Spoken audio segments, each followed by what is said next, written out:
제가 예전에 우리 설교학 교수님에게 들은 재미난 이야기가 있습니다.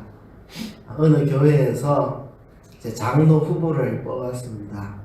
그래서 이제 후보가 된 이 집사님이 노회에 가서 장로 고시를 치는데 먼저 필기 시험을 칩니다. 장로 고시. 그리고 이제 면접을 보게 되는데 이제 면접을 볼 때 목사님들이 시험관이 되시거든요. 그래서 시험관이 된 그 목사님이 질문을 했습니다. 이 장로 후보에게 교회의 주인이 누구입니까? 라고. 그랬더니 이 장로 후보 되시는 집사님이 이 목사님이 틀림없이 요구하는 정답은 목사일 거다. 내가 장로가 되기 전에 미리 이 교회 주인은 장로가 아니고 목사다. 이걸 이제 쐐기를 박아놓으려고 묻는구나. 이 목사라고 대답을 하기를 바라시는데 그렇게 대답하면 내가 주인이 안 되니까 그렇게 대답을 못하겠고 장로가 주인입니다. 이래 말하고 싶은데 그러면 장로 옷이 떨어뜨릴 것 같고 고민 끝에 당신도 말고 나도 말고 둘 다 못하고 교인이 교회의 주인입니다. 이렇게 대답을 했다고 합니다. 교인이 교회의 주인입니다. 그죠? 또 다른 이야기가 있는데요. 어떤 젊은이가 서울대학교 좋은 그 과를 졸업을 했는데 이제 부모님이 딸들도 있고 아들도 있는데 아들 하나 서울대학 보내려고 농사를 지어서 자기 것을 다 희생을 해서 서울대학 보내고 또 모든 걸 다 아들에게 집중하려고 하다 보니까 딸들도 다 희생시키고 자기도 희생하고 딸들도 다 희생시켜서 아들 하나 서울대학에 이제 보내놨는데 이제 졸업을 하고 이 아들이 가문을 이렇게 세우리라고 기대를 하고 있었는데 이 아들이 하는 말이 아버지 저 신학교 가서 목사 되랍니다. 이렇게 이야기를 한다는 거죠. 그래서 이 아버지는 교회를 안 다니고 교회를 무척 싫어하는 분이라 그 아들에게 이렇게 말을 했다고 합니다. 야 이놈아 세상에 해먹을 게 없어가지고 다른 사람 덩쳐먹고 살 거냐 해먹을 게 없어가지고 남 덩쳐먹고 살 거냐고. 그러니까 그 아버지 머릿속에는 교회의 주인은 목사다 이런 생각이 있었나 봐요. 교회는 목사들이 돈 벌어먹고 살기 위해 가지고 건물 하나 지어놓고 교인들한테 거짓말 해가지고 헌금 많이 하게 해가지고 헌금 들어오면 다 자기 주머니에 집어넣고 이 교회는 목사가 주인이고 교회 헌금 들어오는 거는 목사 주머니에 다 들어가고 이 목사가 사람들 덩쳐먹는 데가 교회라 이런 생각을 아버지가 했다는 거죠. 그러다가 이제 그 아버지도 때가 돼가지고 이제 교회를 다니기를 시작을 했는데 남들 보기 민망하니까 이때까지 교회 안 다니다 갑자기 다닌다면 좀 이상하게 보일 것 같아서 빙빙 둘러서 교회를 가곤 그랬는데 어느 날 동네 사람들 모아놓고 하는 말이 내가 가보니까 아니더라. 교회 목사가 주인이 아니더라. 교회 집사님들이 재정관리 다 하고 목사님은 재정에 손 안 대더라. 내 생각하고 다르더라. 이렇게 이야기를 했다는 겁니다. 여러분 교회에 누가 주인입니까? 목사가 주인입니까? 장로가 주인입니까? 집사가 주인입니까? 누가 교회의 주인입니까? 우리 다수결로 투표해가 정할까요? 표 제일 많이 받는 사람이 교회 주인 하기로 할까요? 아니면 우리 교회에서 말빨 제일 센 사람이 우리 교회 주인으로 할까요? 아니면 헌금 통계내가지고 헌금 제일 많이 한 사람을 주인으로 결정을 할까요? 도대체 이 교회의 주인은 누구일까요? 한국 교회에는 가슴 아프게도 많은 분쟁과 다툼들이 있어 왔습니다. 근데 모든 분쟁과 다툼을 분석을 해보면 명분은 이걸 걸고 이유는 저걸 걸지만 궁극적으로는 핵심은 그겁니다. 네가 교회의 주인이냐 내가 교회의 주인이냐 이겁니다. 명분은 그럴듯한 의미 있는 것들을 내걸지만 핵심은 누가 교회의 주인이냐 내 마음대로 교회를 끌고 가느냐 네 마음대로 하느냐 이 싸움입니다. 그럼 정치판도 똑같습니다. 여와 야가 싸우는데요. 그럴듯한 명분은 가지지만 실제 핵심은 네가 이 나라의 이 주도권을 잡느냐, 내가 이 나라의 주도권을 잡느냐, 사실 그 싸움입니다. 이념은 부차적으로 갖다 붙이는 것 같아요. 왜냐하면 보수를 외치는 사람들이 보수의 가치를 안 다루고 진보를 외치는 사람들이 진보의 가치를 안 다룹니다. 결정적인 순간에는 자기가 권력 지는 쪽으로 하지 자기들이 주장한 이념을 따라가지 않습니다. 이념을 주장할 때는 상대편을 꺾으려고 할 때 이념은 그냥 갖다 붙이는 것 같고, 실제 정치의 핵심은 너희 파가 이 나라의 주도권을 잡느냐 우리 파가 주도권을 잡느냐, 그냥 그 싸움을 하는 것 같은데 교회도 그렇다는 느낌을 많이 가집니다. 이 문제가 해결되지 않으면 교회가 바로 설 수가 없습니다. 교회의 주인이 누구인가? 우리가 그 답을 바로 해야 합니다. 사도 요한은 예수님을 참으로 사랑했던 제자입니다. 예수님의 말씀을 참으로 소중히 여겨서 예수님의 말씀을 지키고 예수님의 말씀을 전하려고 하다가 핍박을 받아서 지금 밤모섬에 유배와 있습니다. 그는 주님을 사랑했고 주의 말씀을 사랑했고 주의 몸된 교회를 사랑했습니다. 교회를 위해 충성하다가 주님 말씀 순종하며 살아가다가 복음을 전하고 교회를 세우다가 지금 핍박을 받아서 밤모섬에 유배와 있습니다. 교회를 위해 자기 삶을 다 바친 그런 사람이었습니다. 이 사도 요한이 큰 기대를 가지고 있었습니다. 처음에 예루살렘에서 교회가 성장하는데요. 하루에 3,000명이 또 하루에 5,000명이 교회에 나옵니다. 하루에 3,000명 회개하고 하루에 5,000명 회개하고 이게 계속 가봐요. 이거 뭐 이스라엘이 복음화 되는 거는 순식간이고 전 세계의 복음화가 눈앞에 와 있다, 이렇게 생각했을 겁니다. 땅 끝까지 이제 교회가 서게 된다. 이제 온 세상이 판도가 뒤집힌다. 세상의 판도가 완전히 뒤집힌다. 제사장, 서기관, 바리새인, 사두개인 아무리 떠들어도 우리가 외치니까 하루에 3,000명씩 5,000명씩 회개하고 돌아오는데 이대로 밀고 나가면 이제 우리 손에 의해 가지고 온 세상이 다 뒤집힌다. 이제는 딴 세상이 된다. 교회가 온 세상을 다 장악하고 이제 세상이 뒤집힌다. 우리가 세상을 변화시킨다. 이런 부푼 꿈을 가지고 이들이 출발을 했습니다. 그들이 기도하면 귀신이 쫓겨나가고 병자들이 낫고 역사가 일어나니까 이대로 쭉 가면 뭐 세상이 복음화되고 뒤집히는 것은 이제 일도 없다. 그런 확신과 그런 열정을 가지고 시작을 했습니다.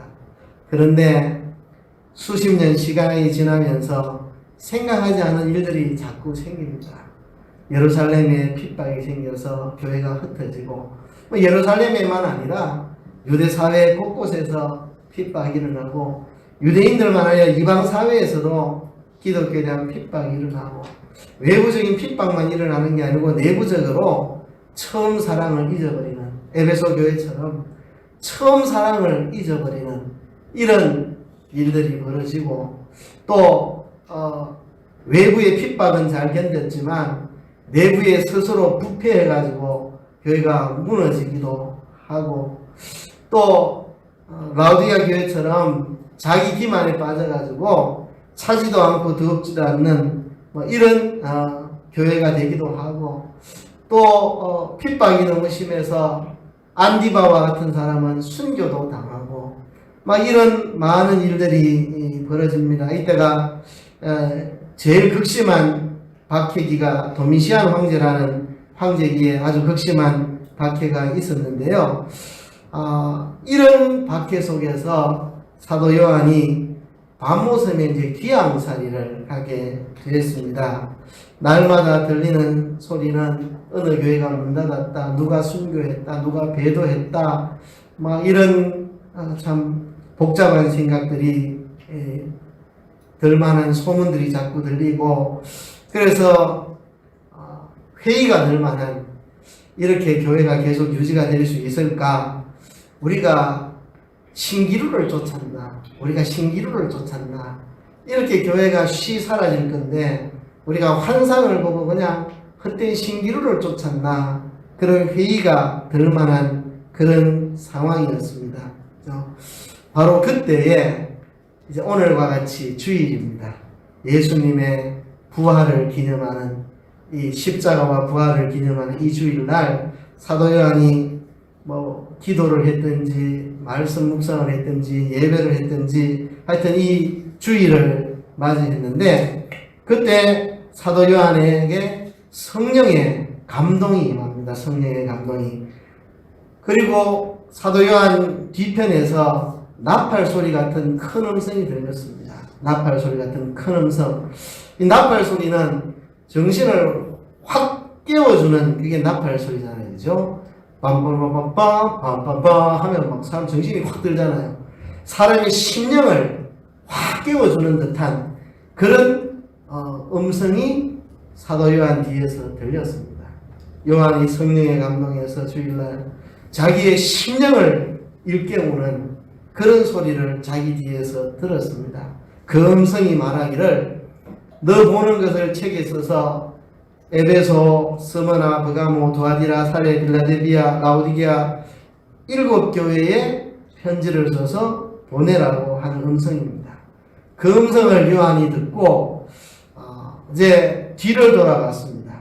나더러 말하는 음성을 알아보려고 뒤를 돌아봤는데 요한이 뒤로 돌이킬 때에 그가 본 것이 뭐냐 하면 제일 먼저 본 것이 7금초대입니다. 7금초대. 7금초대는 7교회를 상징하는 거죠. 7금초대. 그 다음에 본 것이 7금초대 사이에 거니시는 분이 계시는데 그분의 모습이 인자 같은 이고 인성을 가진 우리와 똑같은 인성을 가지신 인자 같은 이가 계시는데 이분이 예수 그리스도시죠. 인성을 입으신 예수 그리스도. 이 예수 그리스도의 모습을 보니까 발에 끌리는 옷을 입고 이제 제사장의 의복입니다. 그 제사장의 권위, 위엄 이런 것을 보여주는 거죠. 또 가슴에 금띠를 띠고 누가 가슴에 금띠를 띠고 있습니까? 왕 아니고는 누가 가슴에 금띠를 띠겠습니까? 왕의 권세, 세상을 다스리는 왕의 권세를 가지셨고 머리와 털의 희기가 흰 양털 같고 참으로 순결하고 깨끗한 분이고 또 그 눈이 불꽃 같고 우리의 심령과 행위를 불꽃같이 환하게 꿰뚫어 통찰하고 계시는 분이고 그의 발은 풀무에 달려난 빛난 주석 같고 십자가에 못 박힌 연약한 발이 아니라 이제 세상을 다 밟아 심판하는 그 발이 풀무에 달려난 빛난 주석과 같은 심판하는 발을 가지고 있고 그 음성은 많은 물소리 같으며 여러분 그 장엄한 폭포 소리 그죠? 그 엄청난 그 많은 물소리 같이 그 음성이 그렇게 권위 있고 의미하고 능력이 있는 그런 목소리고 그 오른손에 7별이 있고 7별은 7교회의 사자라 했습니다. 7교회의 사자들을 친히 오른손에 붙잡고 일하고 계시고 그 입에서 좌우에 날성금이 나오고 세상의 모든 것들을 말씀으로 비판 평가해서 심판하는 예리한 좌우의 날성금과 같은 말씀이 그 입에서 나오고 그 얼굴은 해가 힘있게 비치는 것 같더라. 그 영광 그 얼굴은 해가 힘있게 비치는 것 같더라. 그 영광이 엄청난 영광을 가지고 계시고 그런 분을 보았다 하는 거죠.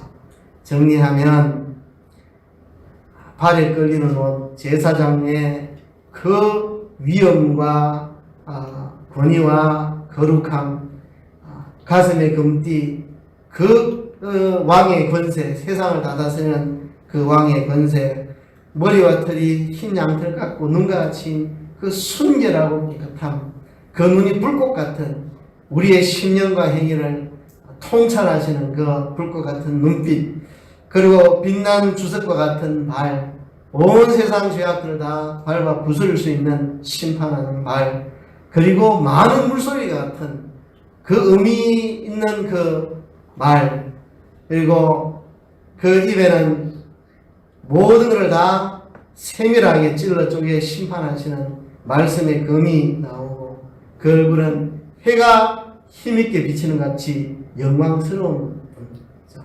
요한이 자기에게 들리는 음성, 주일에 성령에 감동해서 음성을 들었는데 내 뒤에서 나팔 소리같이 내 심령을 깨우는 음성을 들었는데 일곱 교회에 편지를 보내라.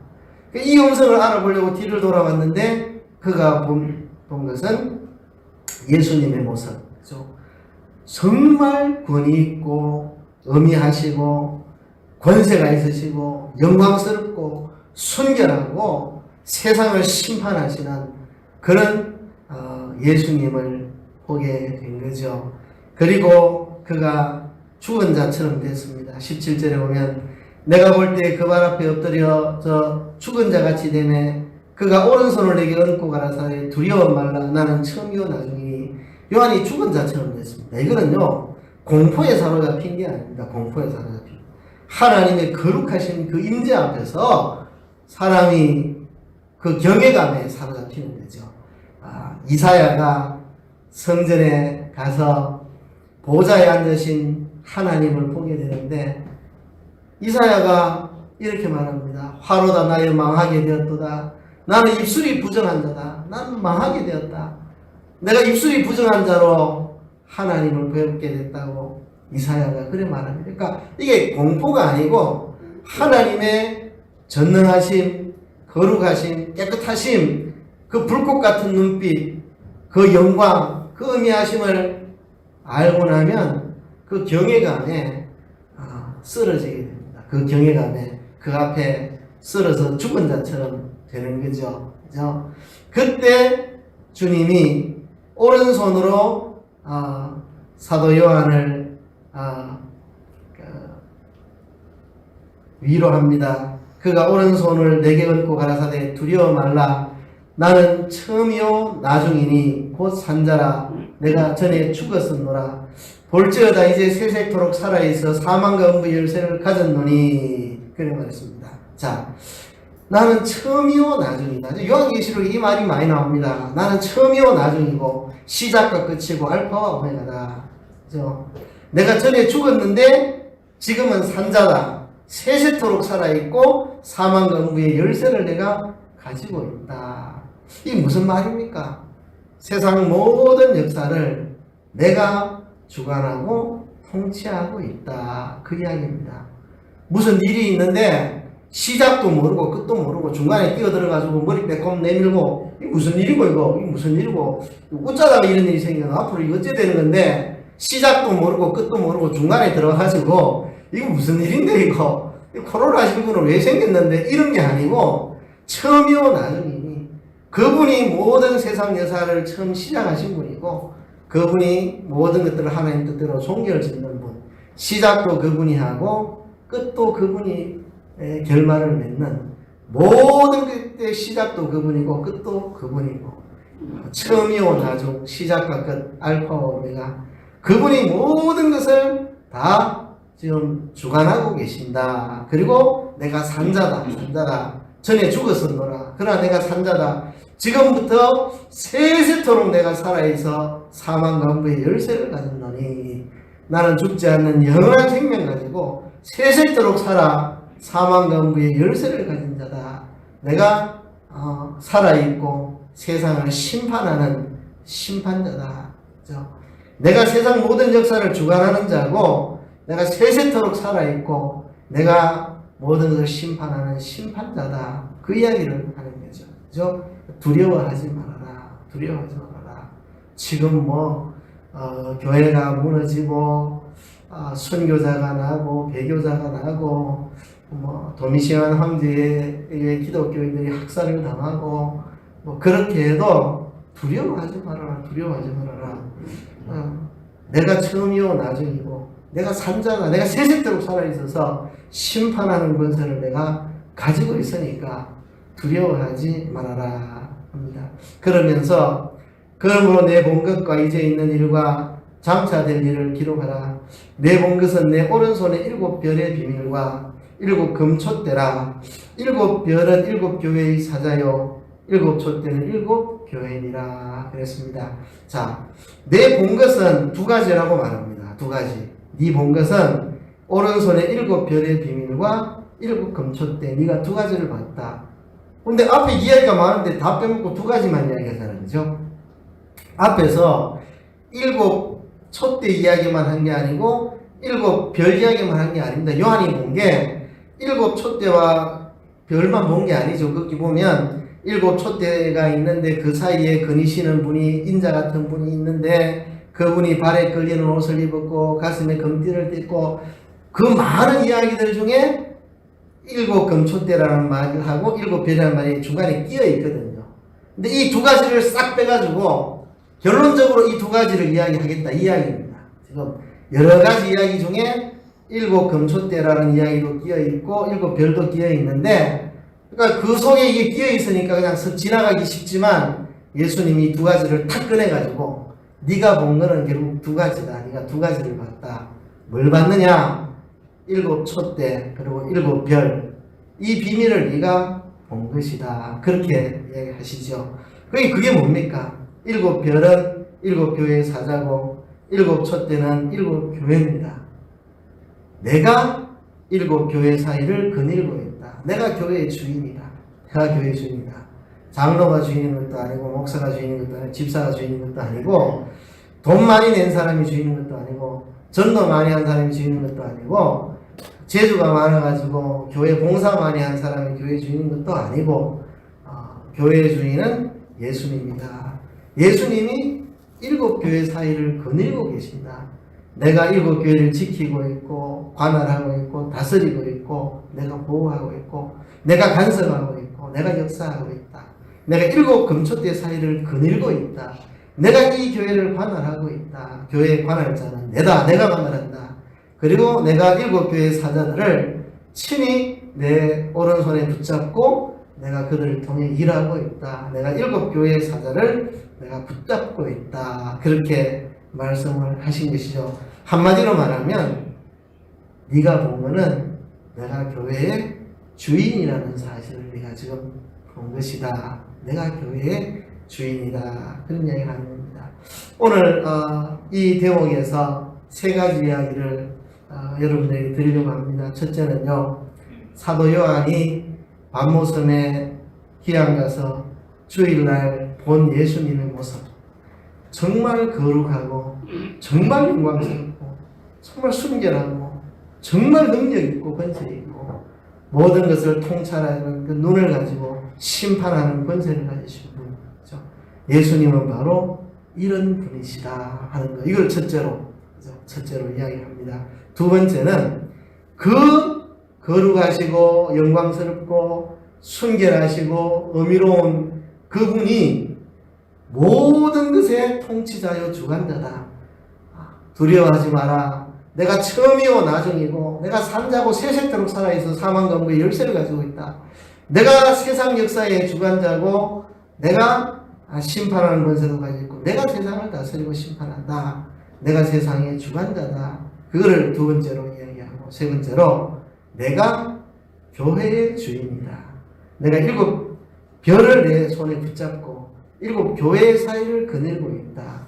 내가 일곱 교회 종들을 붙잡고 일곱 교회를 다스리고 통치하고 있다. 그 이야기입니다. 요한이 본 것은 바로 이것입니다. 교회의 주인이 누구신가? 첫째는 정말 영광스럽고 정말 거룩하고 정말 권세 있고 정말 순결하신 거룩하신 바로 그분이 두 번째로 그분이 처음이요 나중이고 세상을 다 다스리고 통치하고 주관하고 계시고 심판하시는 바로 그분이신데 세 번째로 바로 그분이 교회의 주인이다. 그분이 이 교회를 관할하고 다스리고 있다.